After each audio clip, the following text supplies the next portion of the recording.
नवाज शरीफ साहब से जब पूछा गया कि क्या आप मोटरवे बनाने को आज तक डिफेंड करते हैं, क्योंकि मोटरवे उस वक्त के हिसाब से पाकिस्तान की इकॉनमी के लिए बहुत बड़ा प्रोजेक्ट था। येलो कैब का प्रोजेक्ट क्यों शुरू किया, मोटरवे में कितने करप्शन की, कितना किक बैक लिया, और क्या आप शेर शाह सूरी से मुतासिर हैं? नवाज शरीफ साहब कहते हैं कि मैंने मोटरवे बनाकर कोई गलत काम नहीं किया, बल्कि बिल्कुल ठीक किया। इस मुल्क को मोटरवे की ज़रूरत थी। अगर आप देखें तो हमारे वस्ती एशिया में बहुत सारे ममालिक ऐसे हैं जो कि लैंड लॉक हैं, जिनके चारों तरफ ज़मीन है और उनको पानियों तक रसाई चाहिए। पाकिस्तान को ये मौका फराहम कर सकता है। अगर पाकिस्तान मोटरवे इसी तरह बनाता रहता मेरे दौर के बाद भी तो सेंट्रल एशिया से कराची की पोर्ट तक तमाम रास्ता कनेक्ट हो चुका होता और हमारी इकॉनमी बूस्ट कर रही होती।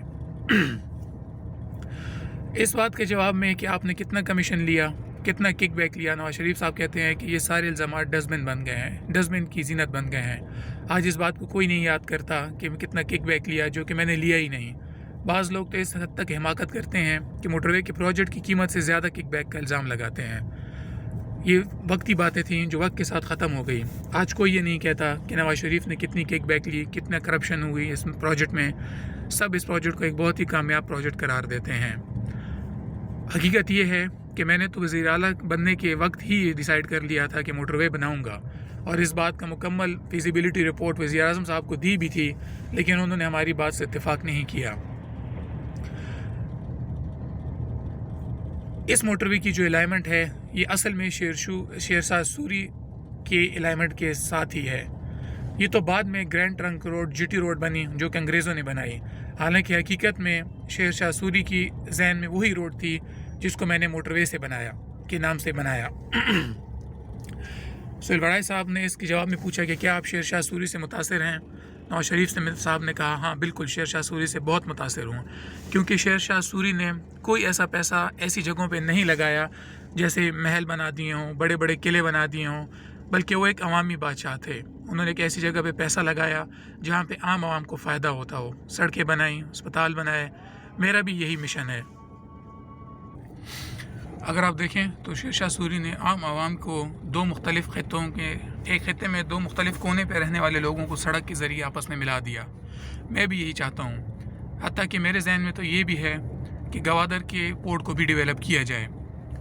खुदा न खास्ता अगर कल को जंग होती है और कराची का एयरपोर्ट डैमेज हो जाता है तो हमारे पास एक और ऐसी रोड होनी चाहिए, दिफाई अंदाज़ पोर्ट होनी चाहिए दिफाई अंदाज़ के लिए भी।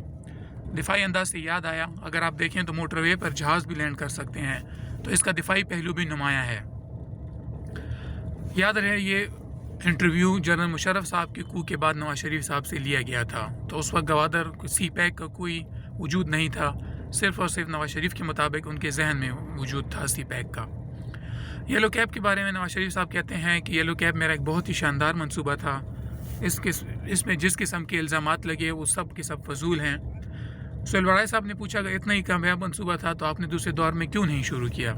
जिसके जवाब में नवाज शरीफ साहब ने कहा कि हम दूसरे दौर में भी शुरू करने का इरादा रखते थे, लेकिन शुरू में फ़ाइनेंशियली हालत ऐसी नहीं थी हुकूमत की। उसके बाद जब एटमी धमाके किए तो पाबंदियाँ इतनी लग गई कि हम दोबारा ये प्रोजेक्ट शुरू नहीं कर सके। और अगर इसके प्रोजेक्ट की कामयाबी के बारे में जानना है तो आप उन लोगों से जानें जिनको ये येलो कैब मिली थी।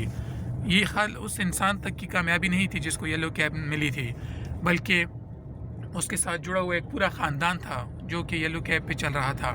इसके साथ साथ उसको पंचर लगाने वाले, उसको ठीक करने वाले, डेंटर पेंटर, सबका रोज़गार लगा हुआ था। ये गरीब तबके के लिए बहुत ही कामयाब स्कीम थी। अगर आप किसी और बुक का नरेशन सुनना चाहते हैं तो हमारे पेज को लाइक कीजिए, कमेंट्स में हमें बताइए, हम आपको वो भी इंशाल्लाह नरेट करके सुनाएंगे। बहुत शुक्रिया।